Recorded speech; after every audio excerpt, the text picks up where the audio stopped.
From a childhood passion to an adult obsession, Patrik Hoffmann plans to continue the legacy of Swiss-made watches as the CEO of Ulysse Nardin, and he's our captain of industry tonight. Thank you so much, Patrik, for joining us. It's great to have you on the program. Let's start off with the fact that you've taken over Ulysse Nardin last year in April over tragic circumstances. That's true, yes. But tell us about your interaction with Rolf Schneider. Well, it was more a friendship. Rolf was like a father to me. We even used to live in the same house when I spent my days and my work in Switzerland, and many times we would come up with new ideas over a breakfast table, sitting there on a Sunday morning with our pyjamas. So it was a friendship. With regards to your first interaction, when you first met Rolf, that's when your first real friendship began with him, and surprisingly then you realized you had the same vision. In fact, you had a store right next to him, you worked right next to him at one point. Yes, actually we were living next to each other, and every morning he would go golfing. At that time that was in Kuala Lumpur, Malaysia, and he would go golfing in the morning, and after that he would come to my office and we would have a chat and talk about watches and philosophies and new trends. And then how did it develop from there? Because you've been at Ulysse Nardin for around 12 years. That's correct, yes, yeah. Well, at some stage I had a collector's evening at my house, and he said, would you want to work for me at some stage? When are you going to work for me? And I said, I will never work for you. And he said, why? I said, well, your company is in the French-speaking part of Switzerland. I don't want to speak French, and I don't want to move to Switzerland. And he left it as such. And the next day he called me up and he said, no, I think we would start to do a new operation in Florida. And I said, that sounds interesting. And then you moved to Florida in 1999, in fact. That's correct, yeah. When they realized, the company actually realized how strong you were as a businessman and someone who could actually put in place the vision, double-digit growth started to come through for the operations that you handled. So they realized the potential that you had. Take us through that. Well, I think they gave me the US as a battleground and to prove what could be possible. And in a way, I just feel now that what I have to do is really to succeed of what we used to do in the United States, which still today is our biggest market. And I think that's where he recognized it. People are running a business at the end of the day, and that's really the philosophy and the culture within Ulysse Nardin. So it's a people-oriented company, the way we operate it, and that was his vision, and that's what I want to keep doing. It's a very strong brand, established in 1846. Rolf Schneider had a lot of ideas and vision going forward. In fact, you were entrenched very much in succession planning. When it comes to the vision of the company as it stands right now, have things changed since April 2011? No, I wouldn't say so. We do certain things a little bit different, but the vision is there. I compare it to a ship, you know, which is cruising. We are not a speedboat which has to turn around. I see ourselves more like a cruiser, and we know which way to go. We are not turning around, and we are really succeeding now with what he started. It's still a very much independent company. We know that a lot of big brands out there in competition with you.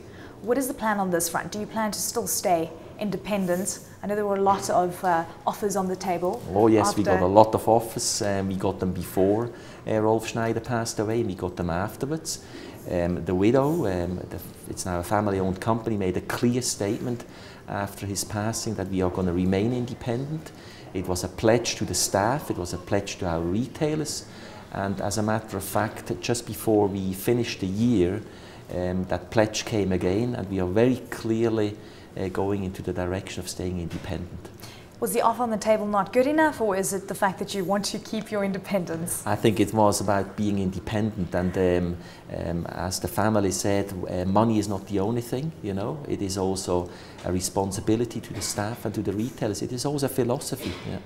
With regards, I mean, to big, when it comes to big brands that have been very independent, and especially with something as niched as what we see with your brand, would you say that it is actually a hindrance to growth if you don't become part of a bigger corporation, or do you think that you actually can grow to the level that we see other bigger brands in the market? I think, of course, money can change a lot of things. So if you have a big group which would put a lot of money, for example, into marketing, you can grow much faster in the mid-term, in the short term.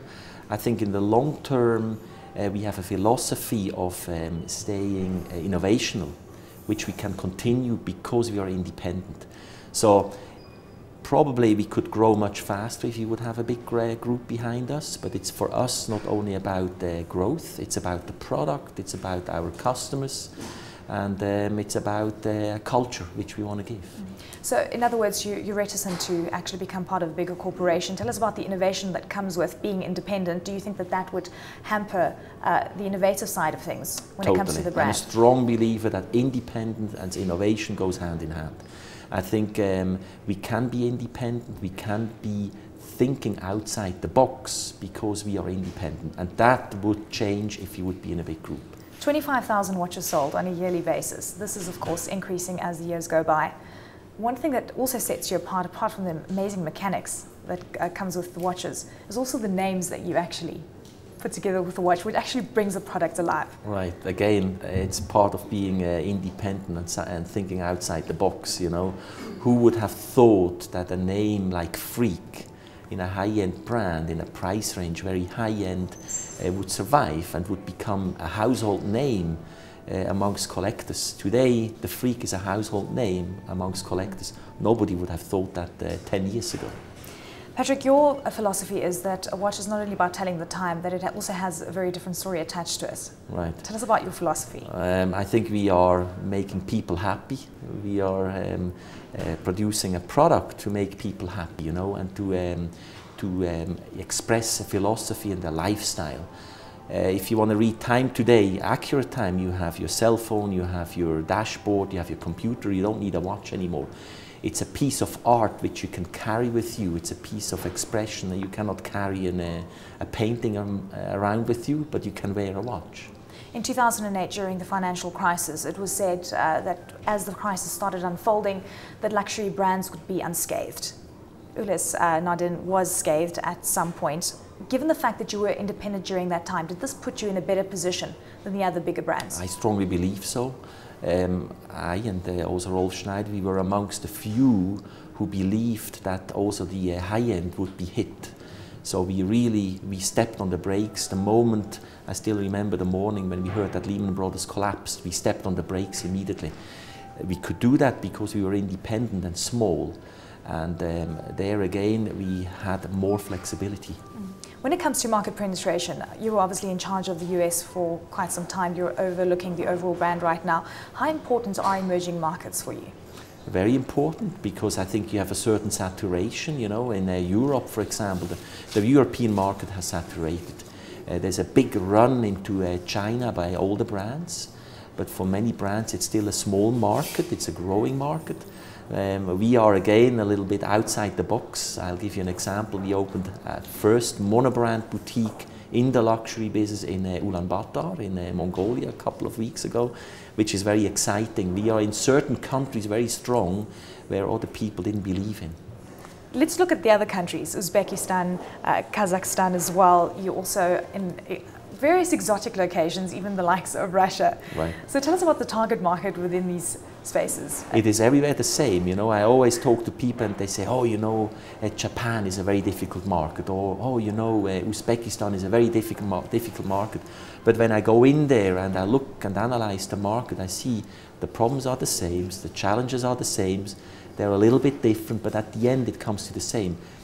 The target audience is the same for us. If it's in South Africa, if it's in Europe, if it's in China, if it's in Uzbekistan, it's the same. Well, I mean, just looking at these countries, Kazakhstan and Uzbekistan, when it comes to the potential in those regions, I mean, you're talking about Europe being relatively saturated. How did you actually come across discovering that there is an untapped market within these spaces where many fear to trade, in fact? Right. I think we started, of course, in Russia. We were the first brand really that opened their own offices and importation themselves in Russia. That's where the whole thing started. Now, of course, if you take all those Stan countries around Russia, they live from Russia, and that's how it really started. So we really saw the potential first in Russia.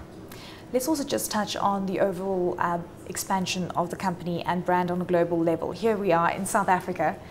Tell us about the African continent, and given the fact, are you going to be using South Africa as a springboard into the rest of the continent? Yes, I think so. We just opened a store also in Ghana, which is kind of strange. We are starting now in South Africa. You know, with those countries where we go in, it really resembles also a little bit the idea of Ulysse Nardin. Ulysse Nardin has a kind of a mystique. And the same about Africa. If I look at South Africa, it's a big name, it's a big country, but for many people, customers, it's still a mystique because they don't really know a lot about South Africa, and it's similar for the brand Ulysse Nardin. What kind of expectations have you put in place for the African continent? And you're talking about Ghana, a lot of other untapped markets, even the likes of Nigeria. But when you look at the African continent and the issues, security comes to mind first when you are, of course, punting such a niche and luxury brand. We would like to open a shop in Nigeria. We know this is probably not going to be happening in the near future. But from the potential which you just mentioned, we have to see that in a lower scale. Ulysse Nardin only produces about 25,000 watches, so that's relatively small, a small quantity. So we go into countries and we will always find a certain crowd of people who can afford our watches, who appreciates what we do. So we can go literally everywhere. We will always find a small market and a small customer base who is going to be able to afford and appreciate our watches. Okay, so when it comes to what the company is really known for from a mechanical perspective, give us a bit of insight into this, because it's actually initially known for marine chronometers. Is this still now what you really focus on? Because you've actually come up with a lot of groundbreaking innovations as the years have gone by. Mm-hmm. You know, we are not so much pushing ourselves into a corner. When you look at our logo, when you look at this boutique which we're opening here, you see that marine theme. But there's more about it. Today, probably about 40% of our watches are marine oriented. The rest is more oriented to the mechanical inside. So the theme marine is there, but it's not the only thing we focus on. When it comes to Swiss watches as a whole, do you think that it is a dying breed on a global level because things are becoming more mass manufactured, very few independent brands out there, or do you think that it's going to have longevity into this century and the next? I think it's a challenge for the Swiss watch industry and for Switzerland themselves. You know, I think it is it's a heritage which we have to make sure that we can preserve it, that the name Swiss made is going to be a value which it had in the past. I think it has a high value, and I think it's a responsibility which we have, you know, and the Swiss watch industry has, because it's a face which we are carrying out there into the world. So it's a very important responsibility which we have. Is there a danger of the Chinese-made logo that we see on a lot of things, not only clothing, but actually spanning across the board? I think so, yes. I think the Swiss watch industry went through that in the 70s, you know, when the quartz era came. The watch industry was challenged. It went through some rough times, and I think today it is important that the brand Ulysse Nardin, the brand Swiss made, is going to remain very high-end with a very good quality. We're going to a very short break. We'll be back right after this and more with Patrik Hoffmann, the CEO of Ulysse Nardin. Don't go anywhere.